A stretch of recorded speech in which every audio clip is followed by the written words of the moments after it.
Bonjour à tous et bienvenue sur la chaîne de l'Élastique. Aujourd'hui, on va parler masque de protection. Certains d'entre vous m'envoient des documents. Et bien là, je vais parler d'une lettre qu'a envoyée le président de la Fédération des professionnels des pharmacies, des officines, qui date du 17 avril 2020. C'est parti pour les explications. Alors normalement, quand tu écris une lettre à tout le monde pour leur expliquer quelque chose, normalement c'est clair, hein, c'est compréhensible tout de suite, dès que tu lis, tu sais où tu vas. Et bien là, vous allez vous rendre compte que c'est absolument pas le cas.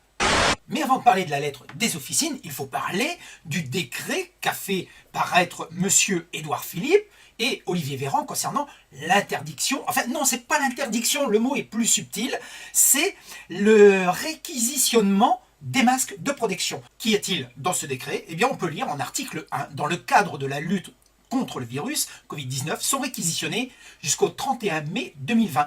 Vous avez bien entendu, c'est le mot réquisitionner et non pas interdiction, mais l'un veut dire l'autre. Alors, dans le premier alinéa, on lit « Qu'est-ce qui est réquisitionné ?» Les stocks de masques détenus par toute personne morale de droit public ou de droit privé, c'est-à-dire tout le monde.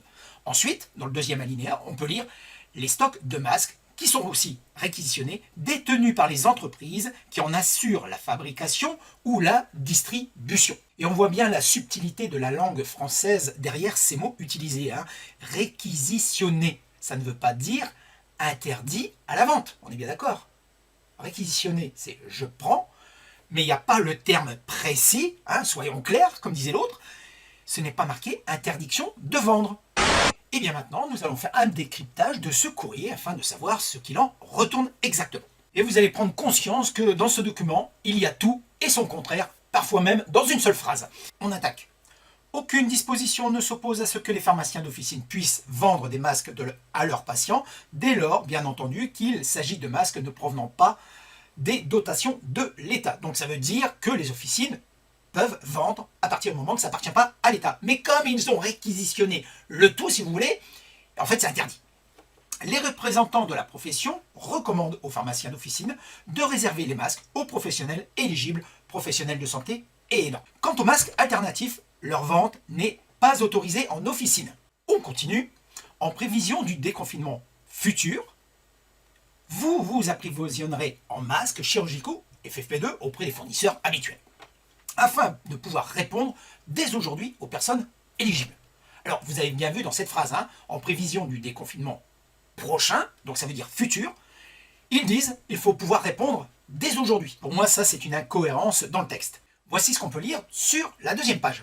Le gouvernement a insisté sur l'importance de réserver la mise à disposition de ces masques aux professionnels. C'est normal. Vous êtes donc nombreux à nous interroger sur la possibilité de vendre ces masques en toute légalité. En l'état de la réglementation, aucune disposition ne s'oppose à ce que les pharmaciens d'officine puissent délivrer des masques chirurgicaux ou de type FFP2 à leurs patients, dès lors, bien entendu, qu'il ne s'agit pas des masques en provenance des dotations de l'État et à l'exclusion des masques dits alternatifs.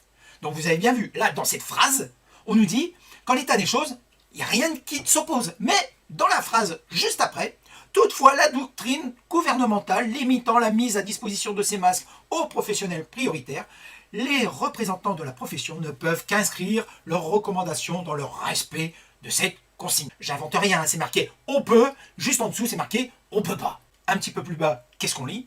Les masques dits alternatifs ne sont clairement pas autorisés à la vente en officine. Aucune norme juridique contraignante ne fait obstacle à la remise de masques chirurgicaux ou de type FFP2 à des consommateurs. Là, je ne sais pas si comme moi vous avez décroché, mais au début on nous dit tu peux, ensuite tu peux pas, mais maintenant tu repeux. Plus bas, on peut lire, concernant les masques alternatifs, les officines ne prévoient pas expressément que les officinaux sont autorisés à vendre ce type de masque. Mais plus bas, qu'est-ce qu'on peut lire? Dans l'immédiat, toutefois, les pharmaciens ne peuvent pas vendre de tels masques sous peine de sanctions. Franchement, ça serait pas plus simple de dire masque alternatif, vente interdite, plutôt que se taper tout ce baratin de merde? Qu'est-ce qu'on nous dit en fin de page concernant les chirurgicaux FFP2? Le gouvernement a début mars instauré un premier régime de réquisition. Le terme premier régime, quelque part, ça appelle un deuxième, un troisième, voire un quatrième régime derrière, hein, tout ça. Hein. Et plus bas, toujours dans le même document, on nous dit « Les masques importés après le 24 mars ne sont en principe pas réquisitionnable lorsque la quantité de masques importés n'excède pas 5 millions par trimestre. Ok? C'est clair. Mais on lit juste en dessous, à la lettre même du décret du 23 mars 2020, rien ne s'oppose à ce qu'un pharmacien d'officine qui achète dans des quantités raisonnables des masques chirurgicaux ou des masques FFP2 importés puisse les vendre ou de les remettre gratuitement aux patients de son officine.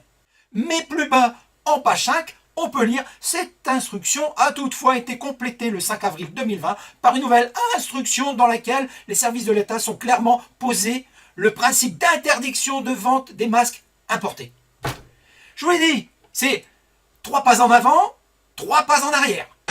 Voilà, cette vidéo est terminée. J'espère avoir été suffisamment clair, je dirais, dans le décryptage de ce document, qui en l'occurrence ne l'est absolument pas dans son contenu. Il y a de quoi s'arracher les cheveux si on en avait. J'espère également que vous avez bien pris conscience que nous sommes gouvernés par une bande d'incapables. Tout et son contraire depuis le début de cette crise sanitaire, c'est vraiment le bordel absolu. Si on veut berner ces gens-là, il faut que ce soit gros. Et ça doit avoir quelque chose qui lui donne l'air authentique. J'ai fait un film avec Rock Hudson il y a longtemps. Si vous voulez vendre un mensonge... Voyez à ce que la presse le vende pour vous.